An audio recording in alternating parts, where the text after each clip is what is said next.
बिहार सचिवालय सहायक वैकेंसी से संबंधित आज के डेट का न्यूज़ देख लीजिए। बीपीएससी से बहाली की मांग की गई है। अगर बीपीएससी द्वारा एग्जाम ली जाती है तो सिलेबस क्या रहेगा, कितना एग्जाम देना पड़ेगा और एग्जाम में कितना क्वेश्चन पूछा जाएगा। सबसे बड़ा डॉट है इंटरव्यू के लिए। अगर बीपीएससी से बहाली की जाती है तो क्या इस एग्जाम में इंटरव्यू होगा या नहीं, इसके बारे में भी आप लोगों को बताएंगे। तो इस वीडियो में आप लोगों को ए टू जेड जानकारी मिलेगा। आप शुरू से अंत तक देख लीजिए, आपका सभी डॉट क्लियर हो जाएगा। Syllabus, selection process, exam pattern से रिलेटेड जितना भी डॉट है। सबसे पहले आज के डेट का न्यूज़ देख लीजिए। यह दैनिक भास्कर आज के डेट का न्यूज़ है। सचिवालय सहायक के बिहार में जो टोटल पोस्ट है 3960, जिसमें से 2360 पोस्ट खाली है और बीपीएससी से बहाली की मांग की गई है। बाकी डिटेल्स न्यूज़ यहाँ पर आप देखिएगा। बिहार सचिवालय सेवा संघ ने कहा कि गुजरात, केरल, उड़ीसा, तमिलनाडु समेत कई राज्यों में सचिवालय सहायक का नाम सहायक प्रशाखा पदाधिकारी कर दिया गया है। तो यहाँ पर पद नाम परिवर्तित से रिलेटेड दिया हुआ है, यहाँ पर बाकी बहाली से रिलेटेड भी आगे दिया हुआ है। तो मांग यही की जा रही है कि सचिवालय सहायक के स्थान पर पोस्ट का जो नाम होना चाहिए एएसओ, असिस्टेंट सेक्शन ऑफिसर, सहायक प्रशाखा पदाधिकारी। और केंद्र स्तर पर देखिएगा तो यही एएसओ पोस्ट ही है। एसएससी से जो बहाली होती है सीजीएल के माध्यम से, तो वहाँ पर भी सहायक प्रशाखा पदाधिकारी के पोस्ट पर ही बहाली की जाती है, एएसओ के पोस्ट पर। तो यही मांग की जा रही है कि पद को यहाँ पर परिवर्तित किया जाए। अगर पद परिवर्तित कर दिया जाता है तो फिर प्रमोशन में सहूलियत रहेगा, इसलिए यहाँ पर मांग की जा रही है। हालांकि बिहार में विकास आयुक्त की अध्यक्षता में गठित 4 सदस्यीय समिति, महाधिवक्ता और डिप्टी सीएम के अनुमोदन के बाद अब कैबिनेट की मंजूरी ली जानी है। कैबिनेट से मंजूरी मिलने के बाद पदनाम में परिवर्तन हो जाएगा।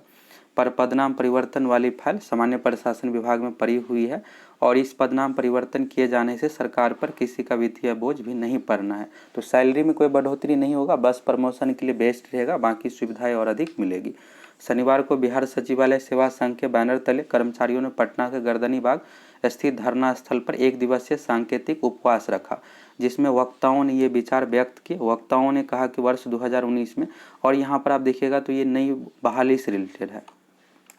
2019 में, फरवरी 2019 में, उस समय बिहार में बजट सत्र चल रहा था। तो उस समय जो वित्त मंत्री थे सुशील कुमार मोदी जी, तो फरवरी 2019 में घोषणा किए थे कि अगले महीने 1360 पदों पर बाकी और भी पोस्ट जोड़ करके 2300 प्लस पदों पर बहाली की जाएगी बिहार में। बिहार एसएससी के माध्यम से सचिवालय सहायक बाकी जो भी पोस्ट है तृतीय स्नातक स्तरीय की बहाली की जाएगी। अभी आप देखिएगा तो 3 साल कंप्लीट होने जा रहा है। 2019 पूरा कंप्लीट हो गया, 2020 भी पूरा कंप्लीट हो गया, 2021 में मात्र अब 3 महीने बचा हुआ है। और आप अभी तक देखे होंगे तो न्यूज़पेपर में बिहार एसएससी के जो सचिव है ओम प्रकाश पाली या फिर अध्यक्ष द्वारा कम से कम 15 से 20 बार कहा जा चुका है कि अगले महीने तृतीय स्नातक स्तरीय की वैकेंसी दी जाएगी या फिर माह के अंत तक दी जाएगी, लेकिन अभी तक नहीं दिया गया है। और सबसे बड़ी बात है कि अगर बिहार एसएससी के माध्यम से अगर ये बहाली दे भी दी जाती है तो ये आप मत सोचिए कि 1-2 साल में कंप्लीट हो जाएगा, कम से कम 3 से 4 साल का समय लगेगा। अभी आप बिहार एसएससी इंटर लेवल का देख सकते हैं कि 2014 में वैकेंसी आई है, अभी 2021 चल रहा है, अभी तक पूरी प्रक्रिया कंप्लीट नहीं हुआ है। ज्वाइनिंग में और भी अधिक समय लग सकता है, अगले साल 22 भी जा सकता है। तो यानी आप देख सकते हैं कि 8-8 साल का समय लगाया जा रहा है। और सबसे बड़ी बात है कि एग्जाम में चलिए 1 साल का देरी ही हो जाए, लेकिन पारदर्शिता अच्छे तरीके से रहना चाहिए। अगर बिहार एसएससी के माध्यम से सचिवालय सहायक की बहाली दी जाएगी तो सबसे पहले आपको पीटी एग्जाम देना है। तो पीटी एग्जाम में आप यहाँ से ये समझ लीजिए कि इसमें आपको क्वेश्चन पेपर नहीं मिलने वाला है। इसके बाद सीधे इसमें रिजल्ट दिया जाएगा, आंसर की भी नहीं दिया जाएगा, क्वेश्चन पेपर भी नहीं मिलेगा, कट ऑफ मार्क्स भी नहीं बताया जाएगा, कैंडिडेट का मार्क्स भी कुछ भी नहीं बताया जाएगा।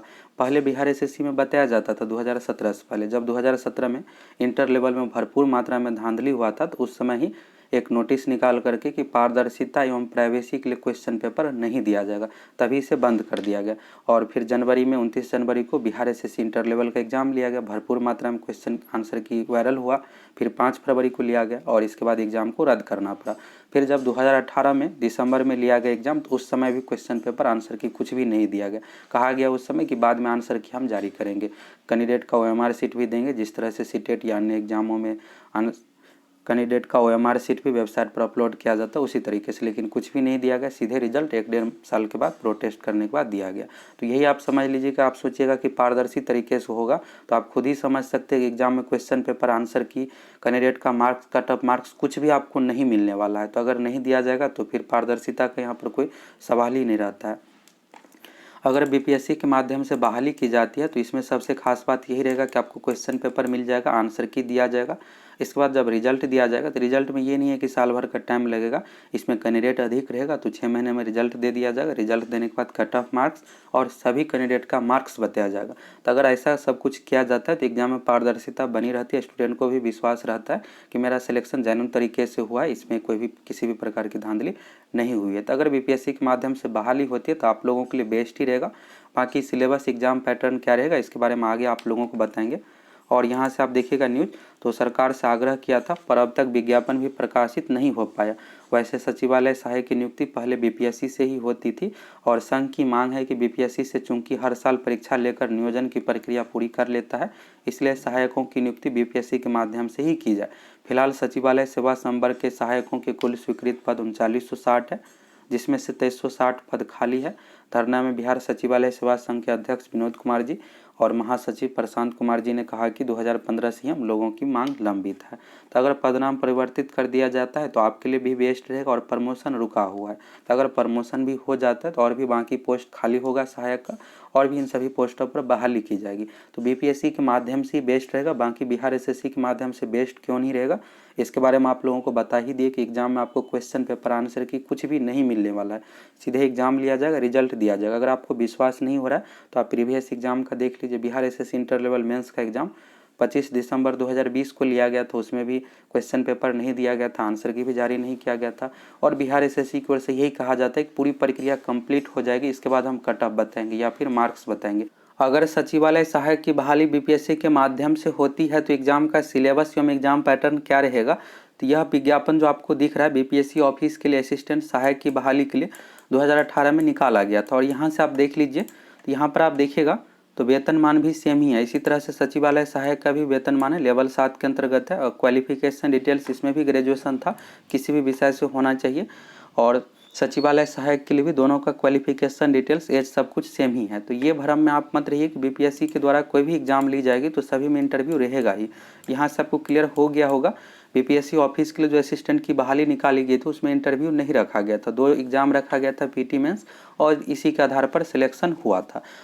सचिवालय सहायक की जो भी नियमावली है उसी के अकॉर्डिंग बहाली होगी, चाहे बीपीएससी के माध्यम से हो या फिर बिहार एसएससी के माध्यम से हो, ये कोई फर्क नहीं पड़ता है। आयोग पर यहाँ पर कुछ भी डिपेंड नहीं है, जो भी नियमावली है उसी के अकॉर्डिंग बहाली होगी। और यहाँ पर आप सिलेबस देखिएगा, चयन प्रक्रिया, तो चयन प्रक्रिया 2 चरणों में है। प्रथम चरण प्रारंभिक परीक्षा और द्वितीय चरण है मुख्य परीक्षा।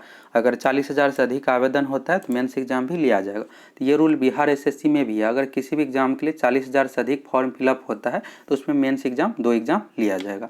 प्रारंभिक परीक्षा का सिलेबस देखिएगा तो इसी तरह से बिहार एसएससी में भी है, कोई भी एग्जाम लिया जाए फिर इंटर लेवल या ग्रेजुएशन लेवल का। तो यहाँ पर देखिएगा जीके का 50 क्वेश्चन है, 50 क्वेश्चन मैथ रीजनिंग से है और 50 क्वेश्चन रीजनिंग से है। इसके लिए 2 घंटे 15 मिनट का आपको समय मिलेगा। एग्जाम में क्वेश्चन पेपर का लैंग्वेज हिंदी अंग्रेजी दोनों में दिया हुआ रहता है और प्रारंभिक परीक्षा पुस्तक सहित ली जाएगी। ये रूल बिहार एसएससी में भी है, आप परीक्षा में पुस्तक भी ले जा सकते, कोई गाइड लुसेंट एसपीडी ये सब नहीं, एनसीईआरटी या फिर बिहार बोर्ड का कोई भी बुक रहना चाहिए, तो आप बुक भी एग्जाम में ले जा सकते। ये रूल है, दोनों एग्जाम में रूल है। और यहाँ पर सिलेबस में भी आप देख सकते करेंट अफेयर्स जीके सेक्शन का सभी विषय हो गए, और साइंस में यहाँ पर फिजिक्स केमिस्ट्री बायोलॉजी से मिलाकर, गणित में अरिथमेटिक ही पूछा जाता है, एडवांस मैथ नहीं पूछा जाता। रीजनिंग में आपको सभी टॉपिक अच्छे से कंप्लीट करके जाना है।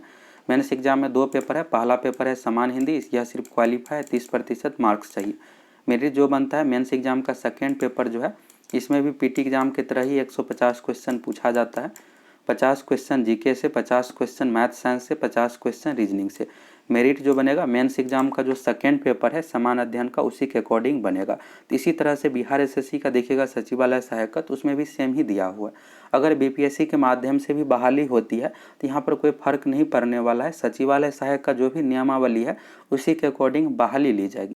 और इस पर आपकी क्या राय है कमेंट करके ज़रूर बताइए, आपके अकॉर्डिंग बेस्ट क्या रहेगा, बीपीएससी के माध्यम से या फिर बिहार एसएससी के माध्यम से।